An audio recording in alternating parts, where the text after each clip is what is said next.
আশা করি তোমরা সবাই খুব ভালো আছো আর আমরাও বেশ আছি। এখন ঘড়িতে বাজে প্রায় 9টা। এখন থেকেই তোমরা যে যেখান থেকে আমার ভিডিওটা দেখছো সবাইকে সাথে নিয়ে আজকে ভিডিওটা শুরু করছি। আশা করি তোমাদের ভালো লাগবে, তো প্লিজ ভিডিওটা স্কিপ না করে দেখার অনুরোধ রইল।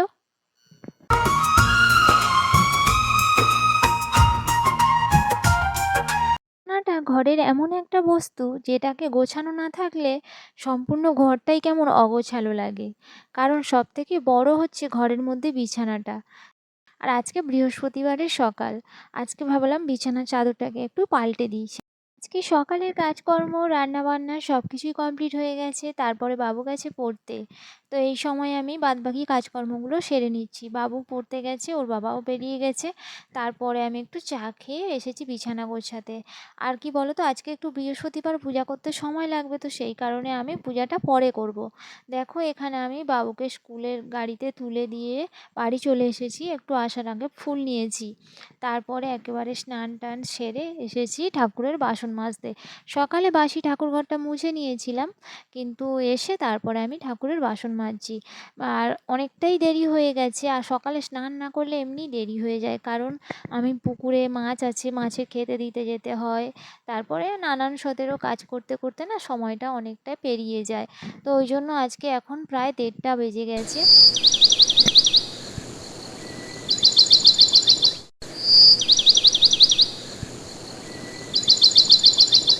খারাপ সময় প্রায় প্রত্যেকটা মানুষের জীবনেই আসে। কারো জীবনে ক্ষণস্থায়ী হয় আর কারো জীবনে দীর্ঘস্থায়ী হয়, কিন্তু চিরস্থায়ী হয় না কারো জীবনে খারাপ সময়টা। তো সেই সময়ে তোমার পাশাপাশি মানুষের করা ব্যবহার তোমার জীবনে কিন্তু চিরস্থায়ী হয়ে থেকে যায়, সেটা খারাপ হোক বা ভালো। সুতরাং তুমি ভালো থাকো কিংবা মন্দ, যতটা নিজেকে একা রাখতে পারবে ততই মঙ্গল।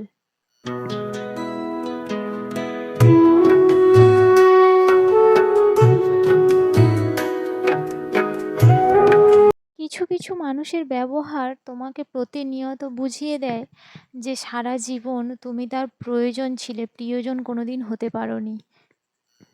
আজ সত্যি অনেকটা কষ্ট থেকে কথাটা বললাম।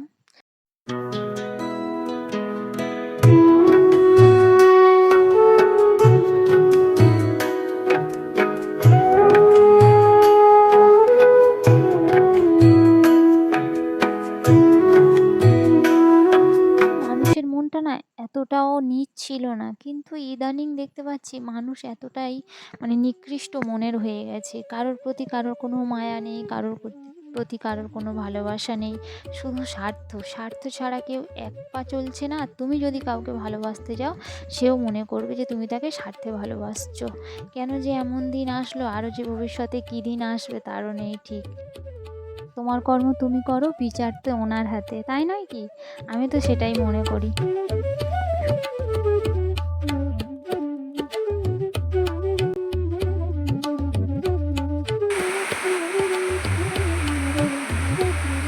হঠাৎ দুপুরে ঝমঝমিয়ে বৃষ্টি এসে গেল।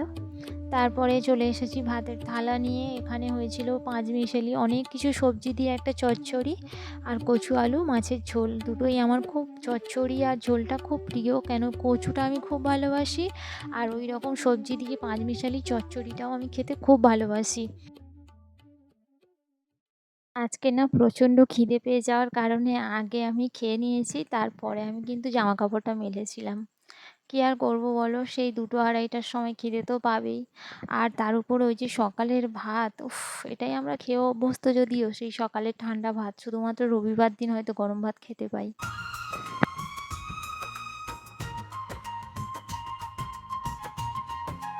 গ্রামে বাস করি তো, তাই প্রচুর কাজ এক্সট্রা এসে যায়। ওই জন্য একটু নিজেকে সময় দেওয়ার মতো সময় আর পেয়ে উঠি না।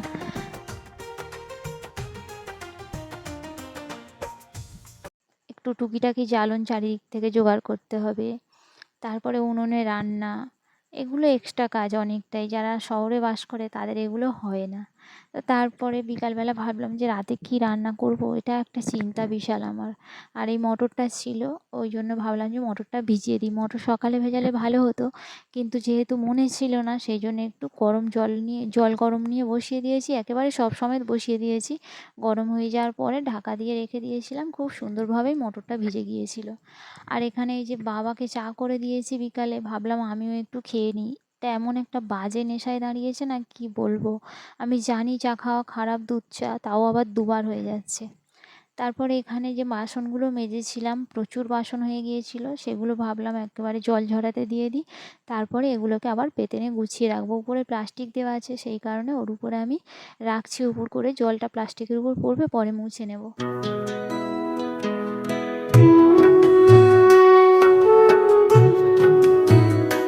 আমার অভিজ্ঞতা থেকে তোমাদেরকে একটাই কথা বলবো, যে জীবনে কষ্ট, দুঃখ, হাসি, আনন্দ সব কিছুই থাকে। সেটা কিন্তু তোমার প্রতিবেশীকে কোনোদিন শেয়ার করবে না। যাই হোক, আগের দিন গাছ বসিয়েছিলাম ছাদে, যেগুলো আগের দিন বসিয়েছিলাম একটু শুকনো শুকনো মতো হয়ে গেছে, তো ভাবলাম একটু জল দিয়ে দিই। আর আমি বালতি করে, বৃষ্টি হচ্ছিল না, সেই বৃষ্টির জল এক বালতি ধরে নিয়েছিলাম। বৃষ্টির জল দিলে একটু গাছগুলো ভালো থাকবে, সেই কারণে। তো বিকালবেলা গাছে জলটাও দিয়ে নিয়েছি। আর তারপরে কি বলো তো, বাবু গেছে বাইরে খেলতে, এই সময় বাদবাকি কাজগুলো আমাকে গুছিয়ে নিতে হবে। আবার সন্ধ্যা থেকে ওকে একটু পড়াশোনা করাতে হবে। তো যাই হোক, এখানে এই দেখ বাস্কেটটার মধ্যে পুঁই শাক হয়েছে, নোটে শাক হয়েছে, কত কিছুই হয়েছে, তো ভাবলাম থেকেই যাক। আর তারপরে এই যে শুকনো জামা কাপড়গুলো তুলে রেখেছিলাম, সেগুলোকে না গোছানো হয়নি, তো ভাবলাম এই সময় আমি শুকনো জামা কাপড়গুলো গুছিয়ে নিই, তারপরে অন্য কাজ করা যাবে।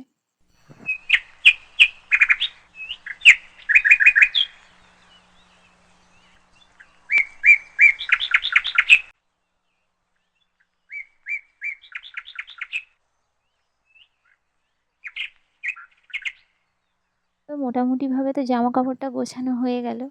তারপরে আরও চলো কী কাজ আছে দেখা যাক। এখানে দেখো দুধ নিয়ে বসেছি আমি ছাঁকতে। আর দুধটা না সকালে দিয়ে যায়, ফ্রিজে থাকে। আর বিকালে যদি না এটাকে ফুটিয়ে রাখি, বাবুকে যে সন্ধ্যাবেলা দেবো, গরম থেকে যাবে অতিরিক্ত, সেই কারণে আমি এটাকে বিকালে ফুটিয়ে নিচ্ছি, যাতে ওদেরকে দেওয়ার সঙ্গে সঙ্গে মানে ঠান্ডা থাকে, বেশি গরম না থাকে, যাতে ওদের খেতে সুবিধা হয়। চলো বন্ধুরা, আবার একটু সকালের মতো বিকালে একটু কাজ করে নেওয়া যাক। একটু বিছানা গোছানো, একটু ঝাঁট দেওয়া। সকালে যতটা বেশি থাকে বিকালে অতটা থাকে না, না থাকলেও তবু একটু বিছানাপত্র গোছাতে হয়। কারণ বাবু এসে একটু শুয়েছিল, বিছানাটা একটু অগোছালো মতো হয়ে গেছে, তো ভাবলাম একটু টান টান করে গুছিয়ে নিই, আর দেখতেও সুন্দর লাগবে তার জন্য। আর ঘরে তো ঝাঁট দিতেই হবে, না হলে লক্ষ্মীষ্টি যে বজায় থাকবে না। লক্ষ্মীষ্টি বজায় রাখতে অনেক কিছুই করতে হয় আমাদের মেয়েদের।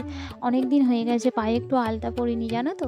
আর আজকে যেহেতু বৃহস্পতিবার, একটু তো আলতা পরতেই হবে। একটা আলতা শিশি খুঁজে পেয়েছি, তো ভাবলাম একটু আলতা পরবো।